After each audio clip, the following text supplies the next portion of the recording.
പ്രശാന്ത് ശിവന്റെ കാര്യത്തിനകത്ത് ഈ പറയുന്ന രണ്ട് പക്ഷങ്ങൾക്ക് ഉത്തരവാദിത്വം ഇല്ലെന്നേ. അദ്ദേഹം ഞാൻ നേരത്തെ പറഞ്ഞ കണക്ക് കൃഷ്ണകുമാറുമായിട്ട് അടുത്ത് നിൽക്കുന്നുണ്ടെങ്കിൽ കൂടിയും അദ്ദേഹത്തെ തെരഞ്ഞെടുത്തിരിക്കുന്നത് കേന്ദ്ര നേതൃത്വമായിരിക്കുന്നു എന്നുള്ളതുകൊണ്ട് തന്നെ ഈ വെല്ലുവിളികൾക്ക് വലിയ പ്രസക്തി ഉണ്ട് എന്ന് ഞാൻ വിചാരിക്കുന്നില്ല.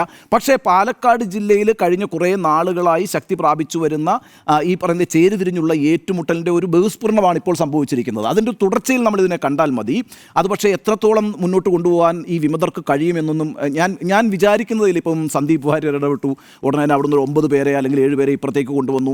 ഇതൊക്കെ സംഭവിക്കുമോ എന്നുള്ളതിനെക്കുറിച്ച് എനിക്ക് സംശയങ്ങളുണ്ട് കേട്ടോ. കാരണം വെച്ചാൽ അത്ര എളുപ്പത്തിൽ കേന്ദ്ര നേതൃത്വത്തെ തള്ളി പറഞ്ഞുകൊണ്ട് ഒരു പറ്റം ആളുകൾ ഇപ്പോൾ BJP-യിൽ നിന്ന് പുറത്തേക്ക് ഇറങ്ങി പോകുമെന്ന് ഞാൻ വിചാരിക്കുന്നില്ല. അങ്ങനെ ഒരു സാഹചര്യം ഇപ്പോൾ അവിടെ ഉണ്ടെന്ന് ഞാൻ വിചാരിക്കുന്നില്ല. അതുകൊണ്ട് തന്നെയാണ് സുരേന്ദ്രൻ്റെ വാക്കുകളെയാണ് ഞാൻ ഇക്കാര്യത്തിൽ ആത്മവിശ്വാസത്തിൻ്റെ വാക്കുകളായിട്ട് കാണുന്നത്. സുരേന്ദ്രൻ വളരെ ശക്തമായിട്ട് തന്നെ ഇത് പറയുമ്പോൾ അവർക്ക് ആ പ്രശ്നം പരിഹരിക്കാൻ കഴിയും.